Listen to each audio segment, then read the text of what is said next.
ఎటు చూస్తున్నా శుభ శకునాలు కనబడుతున్నవి కదా. ఎవరేమన్నా పెళ్లి మంత్రాలై వినబడుతున్నవి కదా.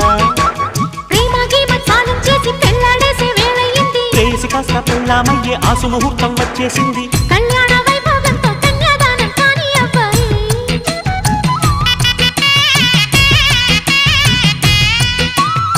ఆ పైన నా ఒళ్ళోని కాలక్షేపం చెయ్యాలమ్మాయి. చిలకల హాయ్ లైలా ప్రియురాల వెయ్యి నా మెడలో వరమాల. పిల్ల కళ